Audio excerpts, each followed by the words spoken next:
Hola queridos estudiantes de octavo básico, los saludo en esta nueva semana en la cual nos corresponde hablar del proceso de formación de orina. En la clase anterior, cuando hablamos del sistema renal, hablamos de este concepto, pero en esta clase de ahora vamos a profundizar aún más este proceso de formación de orina. Recordar que la orina es un líquido de color amarillento que está formado por agua y sustancias de desecho, entre ellas la urea, el ácido úrico, la creatinina, pigmentos biliares y sales minerales, entre otros. La orina sabemos que es elaborada en la unidad funcional del riñón, que es el nefrón, a través del proceso de purificación de la sangre, conocido como depuración renal, y de esta forma se eliminan los desechos metabólicos producidos por las células que conforman el organismo, y también sustancias potencialmente tóxicas que han ingresado a la sangre, y así se mantiene la limpieza permanente de los líquidos que forman parte del medio interno. Se sabe que el volumen de orina eliminado diariamente por una persona sana es aproximadamente 1 a 2 litros. Sin embargo, el volumen y la concentración de la orina excretada va a depender de diversos factores fisiológicos. Por ejemplo, va a depender de la ingesta de agua, va a depender de la presión arterial, de la temperatura corporal, el tipo de actividad física realizada por el organismo, el estado de salud y el consumo de algunos medicamentos que se conocen como diuréticos. Los diuréticos son unas sustancias que ayudan a eliminar agua. Entonces, hay algunos medicamentos, incluso algunos alimentos que son conocidos por su efecto. Eso también va a afectar el proceso de formación de orina. Y recordar que la formación de la orina en el nefrón va a ocurrir en 3 procesos. El primero, la filtración glomerular, en el segundo lugar, reabsorción tubular, y en tercer lugar, la secreción tubular. Vamos a recordar, por ejemplo, la filtración glomerular, que va a consistir en el paso de agua y de diversas moléculas disueltas en el plasma sanguíneo desde los capilares glomerulares hacia la cápsula de Bowman. Recuerden que la sangre ingresa al glomérulo a través de la arteriola aferente, lo cual lo hace a una presión muy alta, y eso va a favorecer que pequeños solutos puedan atravesar la membrana capilar e ingresar a la cápsula de Bowman. El glomérulo va a actuar como una especie de filtro o colador que va a permitir el paso de diversas sustancias o diversas moléculas según su tamaño.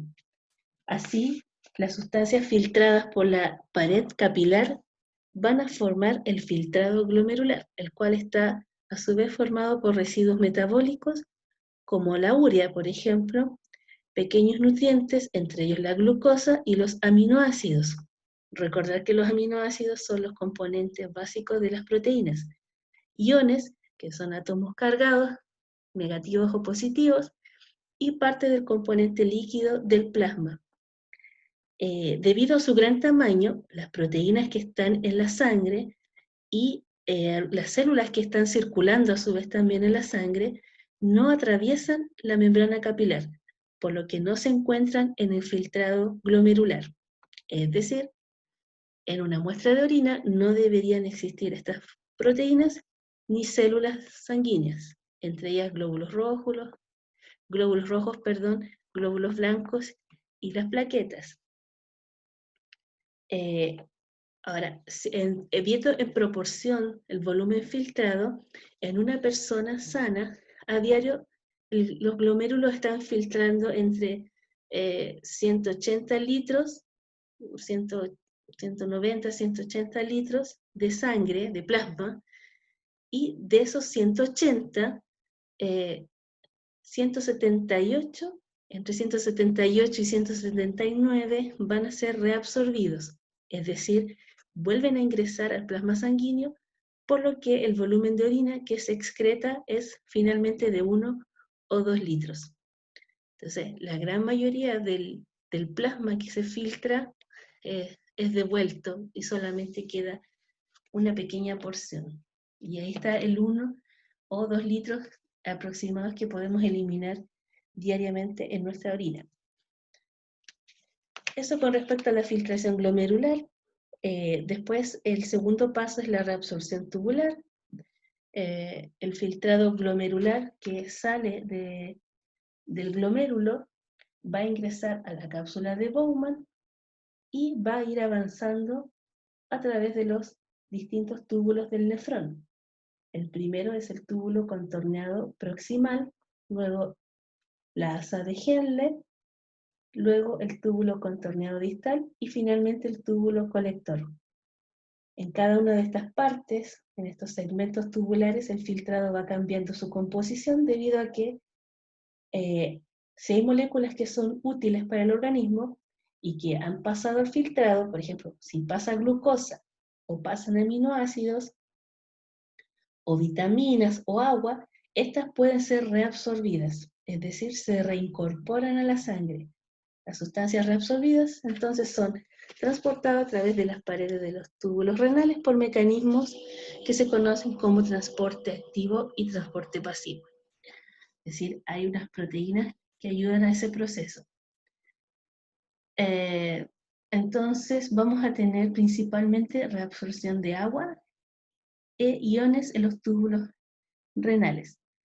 Aproximadamente un 80% de la reabsorción va a ocurrir en el túbulo contorneado proximal, es decir, el primer túbulo. A eso se le llama reabsorción obligatoria. En esta zona, las células que están presentes en estos túbulos, que se llaman células epiteliales, van a presentar muchas microvellosidades muy parecidas a las células que componen el epitelio intestinal, y estas microvellosidades aumentan la superficie para la reabsorción. En el caso del sistema digestivo, las microvellosidades intestinales permitían la absorción, aumentar la superficie de absorción de los nutrientes, en este caso de los alimentos. Pero acá en el sistema renal, la formación de orina, lo que hacen estas células es aumentar la superficie de reabsorción para agua, iones y otras sustancias importantes para el cuerpo. El 20% que queda se reabsorbe en el túbulo contorneado distal y el túbulo colector. Y va a depender de los requerimientos del organismo, por lo que esto se va a llamar reabsorción facultativa. Luego viene la secreción tubular. En este paso, las sustancias de desecho que no fueron filtradas en el glomérulo, quedaron en el plasma sanguíneo, van a ser eliminadas selectivamente desde los capilares peritubulares hacia el lumen de los túbulos renales por secreción tubular. Es un proceso similar a la reabsorción, pero se realiza en sentido inverso a lo largo de los túbulos renales a través de mecanismos de transporte activo y pasivo. Las principales sustancias secretadas por los túbulos renales son, por ejemplo, el potasio, los iones hidrógeno, protones, la urea, el amoníaco, el ion amonio, la creatinina, los fármacos y otras sustancias tóxicas que pueden resultar perjudiciales para el organismo. La secreción es un proceso importante en la formación de orina y en la regulación del equilibrio de iones en la sangre.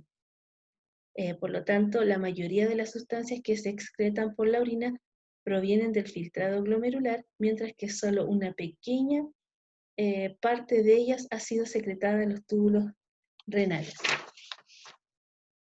Entonces, esto es un pequeño resumen, ¿cierto?, de la clase anterior, y vamos a hablar en esta clase sobre la composición de la orina.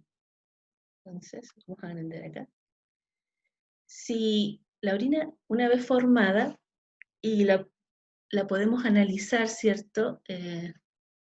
Nos vamos a encontrar que en una orina normal hay sustancias que no están y otras que sí.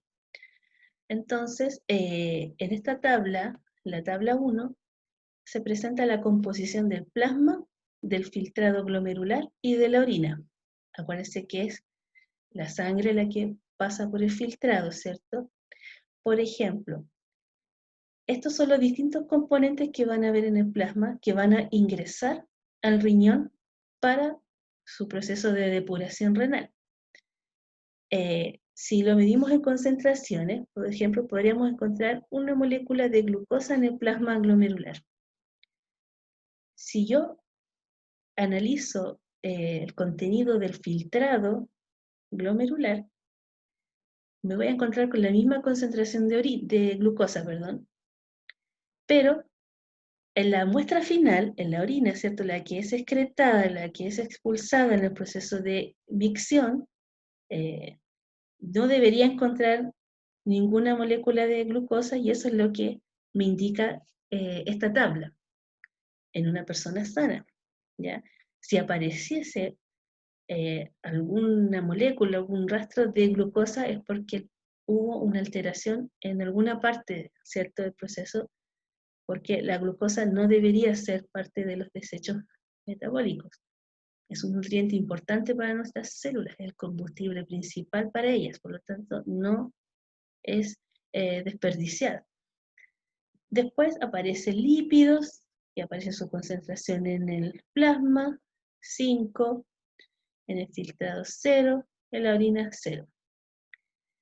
Acá quiero que también vean, está marcado en rojo también por algo, proteínas. Podemos encontrar, por ejemplo, en este caso, una concentración de 80 proteínas en el plasma glomerular, ¿cierto? La sangre que ingresa al glomérulo, y el filtrado me va a aparecer 0 y en la orina 0, es decir, las proteínas son unas moléculas que por su tamaño también es muy difícil que pasen por el proceso de filtrado. Y por eso que es muy raro encontrar proteínas en una muestra de orina. Si se encontraron, claramente puede ser porque puede ser una de las causas que hay una ingesta alta de proteínas en el individuo, por lo tanto, no las puedes excretar por otra vía, sino que pueden llegar a pasar igual hacia la orina y salir por ahí. Pero en una muestra normal no debería ocurrir.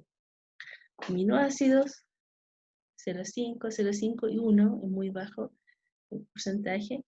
Y aquí están los otros componentes, ¿cierto? Ácido úrico, urea, iones minerales, sodio, calcio, cloro.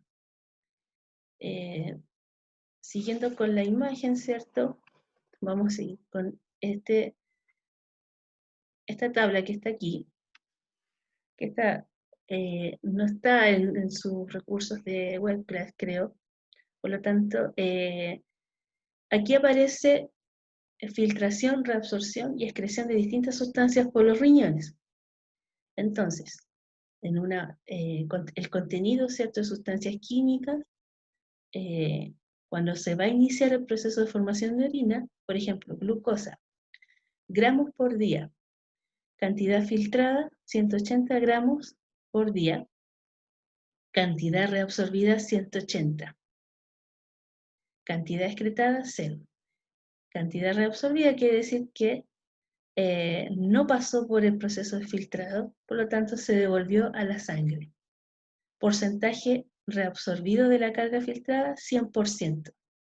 La glucosa es muy importante, por lo tanto el cuerpo, aunque llegase al proceso inicial de la formación de orina, no continúa el proceso. En una persona sana, ¿cierto?, que sus riñones y sus nefrones funcionan perfectamente. Acá el bicarbonato, que es otra sustancia que está circulando, ¿cierto?, en nuestro cuerpo. Ahí está su medida de concentración, 4.320. Cantidad reabsorbida, 4.318. Y una pequeña diferencia. Algo sale, pero muy bajo. Entonces, 99,9% es reabsorbido finalmente.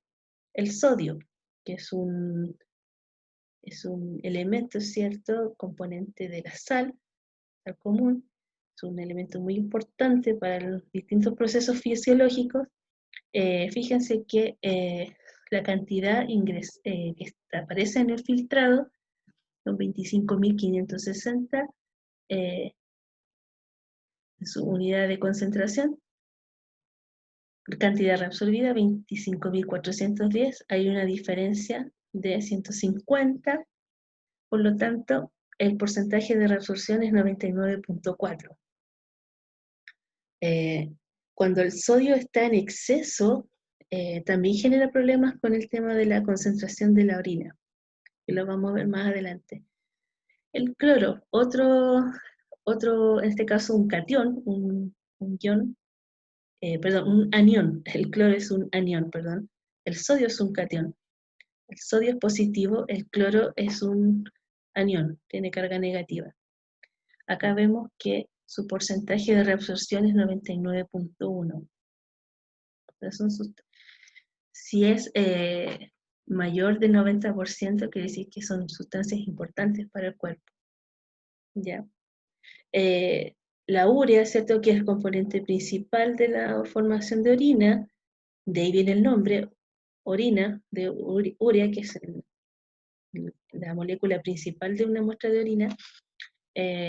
Vemos que 46,8 gramos al día de lo que se pasa por el proceso de filtrado, aproximadamente un 50% es reabsorbido de la carga filtrada. Y la creatinina, que es otra proteína importante, en este caso, no, como se produce, sale. En este caso no hay reabsorción. Y ahora les voy a mostrar una animación de, para finalmente que se entienda de mejor forma el proceso de formación de orina. Vamos a iniciar. Vamos a saltar esto. Bueno, acá en este tutorial aparecen 6 aspectos, pero nosotros vamos a revisar solamente los 3 primeros. ¿Ya?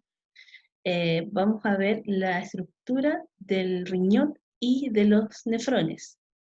Luego vamos a hacer un análisis de la función del túbulo proximal y número 3, construcción de un modelo celular. Entonces, ¿dónde se encuentran los túbulos proximales? ¿En qué parte del riñón? Bueno, acá vemos la imagen, ¿cierto?, del cuerpo humano.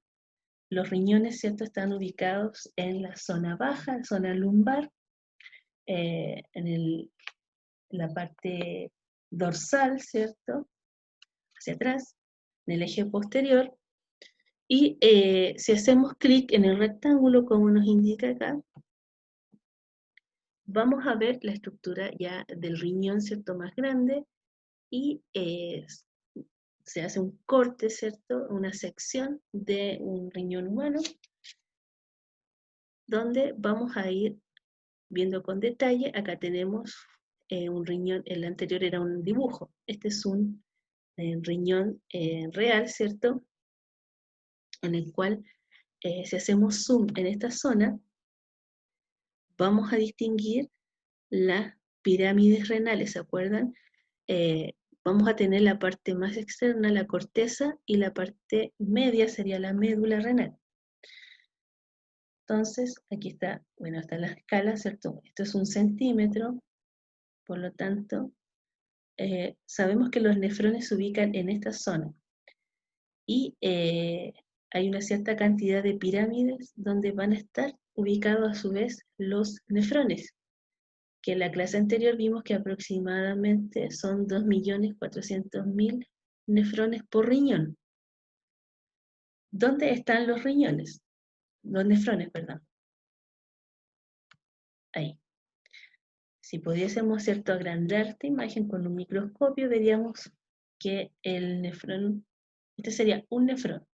Aquí está el glomérulo, la cápsula de Bowman y el túbulo contorneado proximal, ¿cierto?, la asa de Henle, túbulo contorneado distal y finalmente el túbulo colector. Acuérdense que el túbulo colector confluye con todos los demás hacia los uréteres, que van a conducir la orina formada en los nefrones hacia la vejiga, donde se va a almacenar hasta el proceso de micción y ser expulsado por la uretra. Entonces, si vemos con mayor detalle, este es un diagrama de un nefrón. Aquí tenemos el glomérulo. Recordar que normalmente, aproximadamente, diariamente, una persona sana va a filtrar 180 litros de plasma, y de esos 180, 178 a 179 van a ser reabsorbidos. Por lo tanto, el volumen de orina que se va a excretar va a ser de 1 o 2 litros. Entonces, importante ese detalle. Luego tenemos el túbulo contorneado proximal, el asa de Henle, túbulo contorneado distal y finalmente el túbulo colector. Acá tenemos una microfotografía electrónica, perdón, de una muestra, ¿cierto?, del lumen del túbulo proximal. El lumen sería el espacio que hay entre los túbulos, y si agrandamos, acá vemos cómo está estructurada las células, las microvellosidades que les indicaba anteriormente. Entonces, acá vemos una célula, y vamos a ver que van a haber capilares peritubulares, es decir, recordar que hay capilares que están asociados a los túbulos para hacer el proceso de reabsorción y de secreción.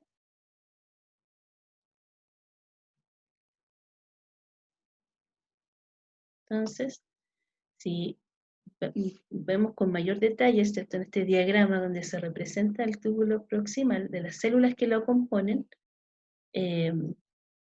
vamos a ver que tienen estas microvellosidades que van a aumentar la superficie de reabsorción de iones y agua.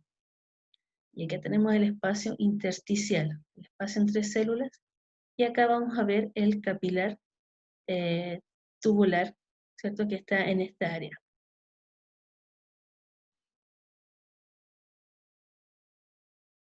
Ya. Bueno, eso no lo vamos a ver. Otra cosa que me interesaba dejar claro es que la concentración y el volumen de orina se pueden regular, ¿ya? Por ejemplo, en un individuo sano, la composición química de la orina va a ser distinta a la del plasma sanguíneo. Vamos a agrandar aquí. Dice. Entonces, la composición de la orina es distinta a la del plasma sanguíneo. Esto va a ocurrir porque el filtrado glomerular, a medida que circula dentro de los túbulos renales, va a experimentar cambios en la concentración de solutos y en el volumen de agua que contiene, debido a los procesos de reabsorción y secreción tubular que culminan finalmente en la formación de orina. Un detalle: aunque el agua es el constituyente principal del plasma sanguíneo y de la orina, el tipo de solutos disueltos y la concentración de cada uno de ellos va a ser completamente distinta entre ambos fluidos. En el plasma sanguíneo, por ejemplo, existe una alta concentración de nutrientes disueltos, como la glucosa, proteínas, aminoácidos, lípidos, ¿cierto?, que se han obtenido en producto de la alimentación. En la orina, los solutos más comunes van a ser desechos metabólicos, principalmente urea, ácido úrico y sulfatos, y sales minerales, como por ejemplo iones cloruro, fosfatos de sodio, de potasio y de magnesio. El tipo de solutos entonces y su concentración en la orina es un indicador de la capacidad funcional del riñón. Por ejemplo, si en un individuo, una persona, la composición de solutos en la orina es similar a la del plasma, probablemente existe una alteración funcional de los nefrones que debe ser tratada. ¿Qué quiere decir esto? Si tenemos, por ejemplo, 9,7 gramos de sodio en el plasma, y medimos el mismo soluto, sodio, en concentración en la orina excretada, y encontramos que tiene 9,7 gramos, quiere decir que hubo una alteración funcional en los nefrones, y eso va a conllevar a la visita al médico, ¿cierto? Un nefrólogo en este caso, ¿ya? Porque hay un problema en el proceso. Entonces, el volumen y la concentración de orina excretada diariamente por una persona es relativamente constante. Sin embargo, ambos parámetros son fuertemente influidos por diversas variables fisiológicas, por ejemplo, la ingesta de agua, la temperatura corporal y la actividad física. Ahora, ¿quiénes se encargan de regular la cantidad y la concentración de orina que se excreta? Va a ser dos sistemas. El sistema nervioso y a su vez el sistema endocrino. Ambos sistemas van a participar también en la formación de una orina concentrada o diluida, de menor o mayor volumen, según las necesidades del organismo para mantener la condición de homeostasis. Acuérdese que la homeostasis es la mantención del equilibrio del medio interno en base a las variaciones del medio externo. Ahora, el sistema nervioso y sistema endocrino, ¿cómo van a regular el proceso? Bueno, aquí tenemos un detalle, por ejemplo, el hipotálamo, que es una estructura que está en nuestro cerebro. El hipotálamo es una especie de, es una glándula, perdón, que orquesta todas las otras demás hormonas que tenemos en nuestro cuerpo. Y resulta que en esta estructura se produce una hormona que se llama hormona antidiurética, conocida por su sigla ADH, ¿ya? Antidiurética, o también conocida como vasopresina. El hipotálamo es un sensor que tenemos en nuestro cerebro que, por ejemplo, si hay en los riñones, cuando se está produciendo orina, y esta orina lleva muchos solutos, es decir, por ejemplo, mucho sodio, eso es un problema porque a lo mejor ese sodio se puede utilizar en otro proceso y debería ser reabsorbido. Bueno, hay sensores, ¿cierto? Quimiorreceptores que son neuronas que van a captar estas variaciones de concentraciones, en este caso de soluto, y como son neuronas, llevan la información muy rápido hacia el centro de control, que en este caso es el hipotálamo. El hipotálamo, ¿qué hace? Cuando le llega esta señal, a su vez activa a otra glándula que está debajo de ella, y que es la hipófisis. Entonces, la hipófisis, a su vez, con esta señal que le mandaron, va a producir una hormona que se llama ADH, o antidiurética, o vasopresina. Y la vasopresina, la ADH, ¿qué es lo que hace? Viaja, ¿cierto?, a través de la sangre hacia el riñón, específicamente va a actuar directamente en el nefrón, en la parte, en el túbulo colector específicamente, como vemos acá. ¿Y qué es lo que hace? La vasopresina le dice, entre comillas, al nefrón que debe aumentar la permeabilidad al agua en el túbulo colector. ¿Qué significa eso? Por ejemplo, si la concentración de sodio es muy alta en el líquido extracelular, el hipotálamo va a enviar señales a la hipófisis para que se libere ADH, y de esta forma compense el exceso de concentración en los fluidos corporales, formando una orina de poco volumen y alta concentración de solutos. Entonces, la ADH va a tener como sitios de acción el túbulo colector.